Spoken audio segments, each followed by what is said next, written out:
जादुई तोता। एक छोटे से गांव में एक गरीब परिवार रहता था।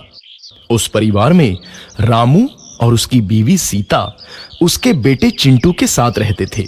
उसी गांव में एक तोता भी रहता था। उसका नाम था रघु।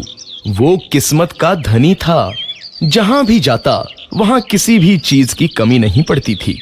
एक दिन रघु उड़ते उड़ते उस गरीब परिवार के घर गया। रघु सोचता है, अरे वाह, लगता है यहाँ आज बहुत अच्छा खाना मिलेगा। मैं पेट भर के खाऊंगा। वो एक कटोरी में रखे अमरूद देखता है। अरे वाह, अमरूद, मुझे तो ये बहुत पसंद है। मैं तो इसे पेट भर के खाऊंगा। रघु तोता अमरूद खाने ही लगता है। तभी सीता रघु को अमरूद खाते देखती है तो गुस्सा हो जाती है और उसे वहां से भगा देती है। भाग यहाँ से, न जाने कहां से आ जाते हैं।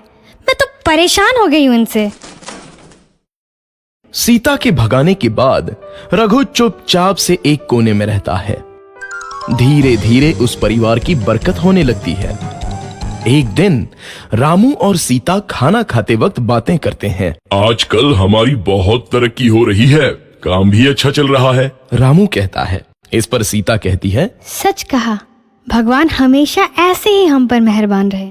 बेटा चिंटू भी कहता है, पिताजी, मुझे खिलौना लेके दो ना, मेरे सभी दोस्तों के पास है।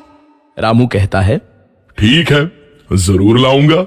सीता कहती है, कितने खुश है सब, मेरे परिवार को किसी की नजर ना लगे। एक तरफ ऐसी बातें होती हैं तो दूसरी तरफ रसोई में रघु तोता भी अमरूद खाते रहता है। मजा आया, अमरूद खाया, मजा आया, अमरूद खाया, मजा आया। तभी सीता रसोई में आती है और रघु तोते को अमरूद खाते देख बहुत गुस्सा होती है। सीता रघु को बाहर निकालने के लिए पिंजरे में अमरूद रखती है। रघु जब अमरूद खाने लगता है तो पिंजरे का दरवाजा बंद हो जाता है और वो उसमें फंस जाता है।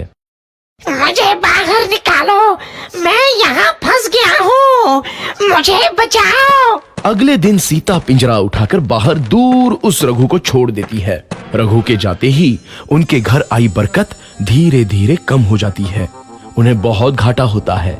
सीता कहती है, ये क्या हो रहा है, अचानक इतना कैसे बदल गया? अभी तक तो सब कुछ अच्छा चल रहा था। रामू कहता है, लगता है भगवान हम पर रूठ गए हैं। चिंटू भी कहता है, लगता है अब मुझे खिलौने भी नहीं मिलेंगे। और वो रोने लगता है और बाहर चला जाता है।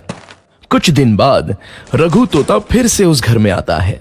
वापस आया, मैं वापस आया, अब मैं जमकर अमरूद खाऊंगा। रघु सीधा रसोई घर में चला जाता है और अमरूद खाने लगता है। कुछ देर बाद सीता रसोई में आती है और रघु को देख कहती है, एक तो घर में पहले से इतनी दिक्कत चल रही है और ऊपर से ये तोता मुझे और परेशान कर रहा है। सीता रघु को वहां से भगा देती है। रघु उड़कर किसी कोने में छुप जाता है। कुछ दिन बाद धीरे धीरे उस घर की बरकत वापस आने लगती है।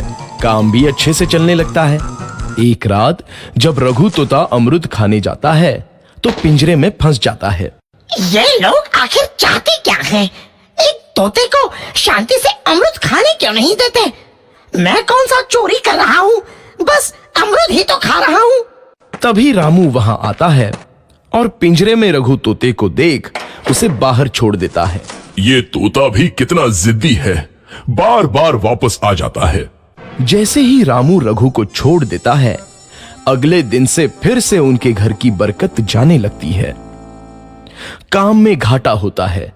किसी को समझ नहीं आ रहा था कि ऐसा क्यों हो रहा है। रघु तोता घर आता है तो अचानक बरकत आती है और जब रघु तोता को बाहर निकालते हैं तो बरकत चली जाती है। एक दिन सीता रघु तोते के घर आने और बाहर जाने की स्थिति पर नजर रखती है। ये तोता जब भी घर आता है तो घर में बरकत आती है और जैसे ही ये घर से बाहर जाता है तो उसी के साथ बरकत भी चली जाती है। कहीं ये जादुई तोता तो नहीं है? अगली बार जब ये तोता घर आएगा तो मैं इसे कहीं नहीं जाने दूंगी। सीता रघु का बहुत इंतजार करती है, लेकिन रघु तोता दोबारा उस घर में कभी नहीं आता।